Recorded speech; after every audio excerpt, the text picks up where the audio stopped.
Hello everyone, I am Hafsa Khan and in this video we are going to start with the formulation and working procedures, informed consent process and procedures. The process, अब previous videos में आपको ये तो समझ आ ही गया होगा कि हमारे clinical trials होते क्या हैं और हमें जो पर्सन है जिनके ऊपर क्लिनिकल ट्रायल्स होते हैं उनके क्या राइट्स हैं, उसका प्रोसेस क्या रहता है, क्या क्या फॉर्म फिल कराना होता है, ये सारा हमने पहले पढ़ लिया। अब हम देखते हैं उसके फॉर्मुलेशन और working procedures. The process by which a subject voluntarily confirms his or her willingness to participate in a particular trial having been informed of all aspects of the trial that are relevant to the subject decision to the participate।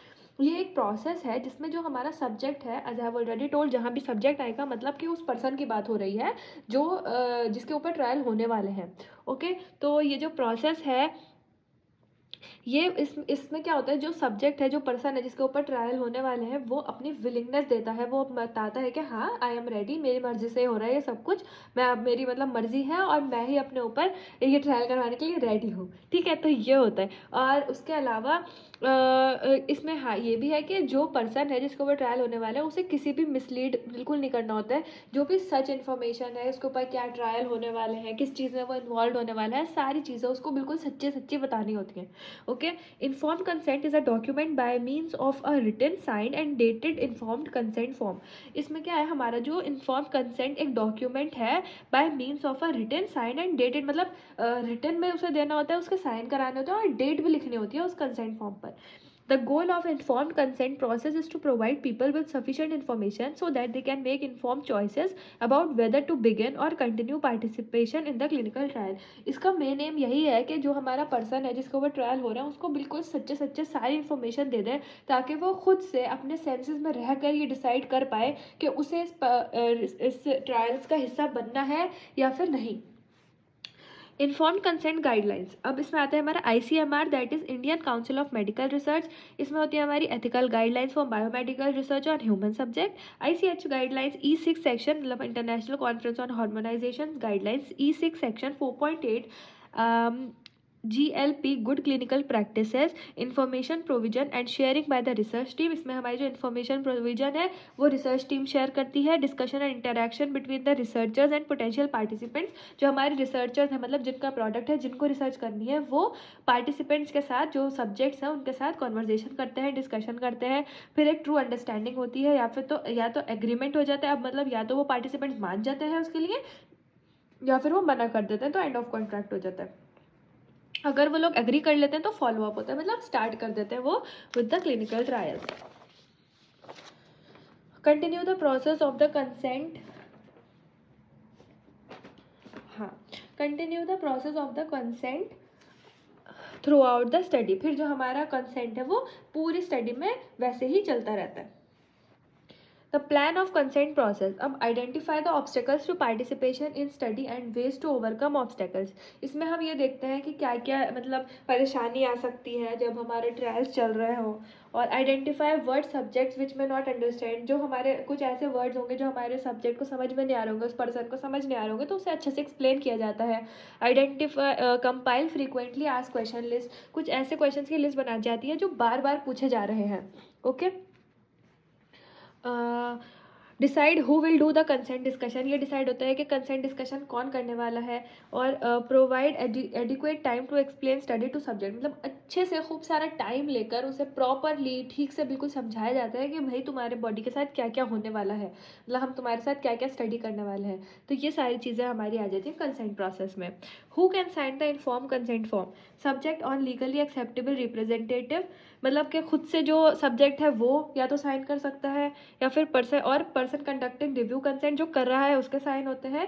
और impartial witness, मतलब एक गवाह होता है, witness होता है जिसको जो देखता है और उसका वो विटनेस करता है कि हाँ मैं मतलब मेरे सामने ये सब कुछ डील हुई है कि हमारे साथ ट्रायल्स होने वाले हैं।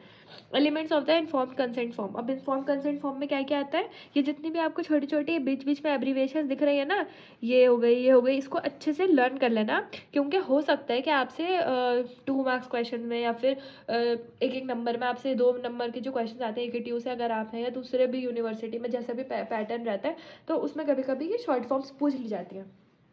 ओके अब एलिमेंट्स ऑफ कंसेंट फॉर्म में, इन्फॉर्म्ड कंसेंट फॉर्म में आते हैं हमारे, सबसे पहले आते हैं एसेंशियल एलिमेंट, जिसमें आता है हमारा पर्पस, कि हमारे जो रिसर्च है उसका पर्पस क्या है, किस लिए वो फॉर्मुलेशन बनी है। रिस्क मतलब कि उसके क्या क्या रिस्क है, कि ये भी चीज़ हो सकती है इससे, या फिर कॉम्प्लिकेशन क्या क्या आ सकती है। फिर बेनिफिट्स के मतलब उसके फ़ायदे क्या है, उसका थेरेप्यूटिक एक्शन क्या है। फिर आती है कॉन्फिडेंशियलिटी, मतलब जो भी चीज़ है वो प्राइवेट रहे, ऐसे कुछ भी किसी को नहीं बताना होता है। फिर आता है कंपनसेशन, कंपनसेशन मतलब कि अगर कुछ ऊपर नीचे गड़बड़ी हो जाती है तो फिर उनको क्या, जो पर्सनल है, जो सब्जेक्ट है, उसको क्या कंपनसेट मिलेगा, क्या पैसे मिलेंगे या फिर फ्री ट्रीटमेंट मिलेगा या जो भी है। फिर आती है कॉन्टैक्ट इन्फॉर्मेशन, के मतलब उसकी सारी कॉन्टैक्ट इन्फॉर्मेशन, उसका name, address, phone number, contact information, सारी चीज़ें। वॉलंटरी पार्टिसिपेशन, फिर उसका कंसेंट फॉर्म के वो साइन करता है कि हाँ मैं अपनी मर्जी से ही इसका पार्ट हूँ। फिर आता है हमारे एडिशनल एलिमेंट्स, इसमें आ जाता है हमारा विड्रॉल क्राइटेरिया, मतलब बीच में से अगर उसे विड्रॉ करना है कि अब मैं कंटिन्यू नहीं कर रहा हूँ। एडिशनल कॉस्ट टू सब्जेक्ट्स, के अगर सब्जेक्ट्स को हमारी additional cost. Statements that there might be risk, approximate number of the subject in study, और statement that will be told to the new findings. तो ये सारे हो गए हमारे एडिशनल एलिमेंट्स। अब हमारे इसके कंपोनेंट्स क्या क्या है इस फॉर्म के, जो भी हमने देखे। अकॉर्डिंग टू ICMR गाइडलाइंस 2006, सबसे नंबर 1 पर आता है important information about research study. जितने भी जो हमारी रिसर्च स्टडी है उसकी सारी इंपॉर्टेंट इन्फॉर्मेशन। फिर आता है हमारा what is the study about and where are we doing it, कि जो हमारी स्टडी है वो किसके बारे में और हम उसे कहाँ पर परफॉर्म करने वाले हैं। फिर आता है हमारा benefits of taking part in study, के हमारी जो स्टडी है उसमें पार्ट लेने के फ़ायदे। फिर possible risk that might result from being in study, जो हमारी स्टडी है उसमें रहने से क्या क्या रिस्क हो सकते हैं। फिर सर्टिफिकेट ऑफ कॉन्फिडेंशियलिटी, के ये मेक श्योर करना कि हमारा जो डेटा है वो सारा कॉन्फिडेंशियल है। What will happen to information collected after the study period is over, जो हमारी इन्फॉर्मेशन कलेक्ट हुई है उसको क्या होगा अगर हमारा स्टडी पीरियड ओवर हो गया।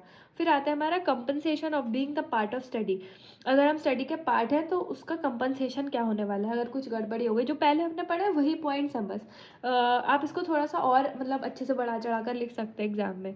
Possible expenditures to a subject to be a part of study, who can profit from the study result, उस स्टडी रिजल्ट है किसको फ़ायदा होने वाला है। वॉलंटियरनेस मतलब अपनी मर्जी। Consent, contact information of subject, contact information of study team, दोनों का प्रॉपर कॉन्टैक्ट इन्फॉर्मेशन होती है। कंसेंट मतलब इस कंसेंट में आता है हमारा नेम, सिग्नेचर और डेट, जिस दिन वो कंसेंट हो रहा है उस दिन की डेट।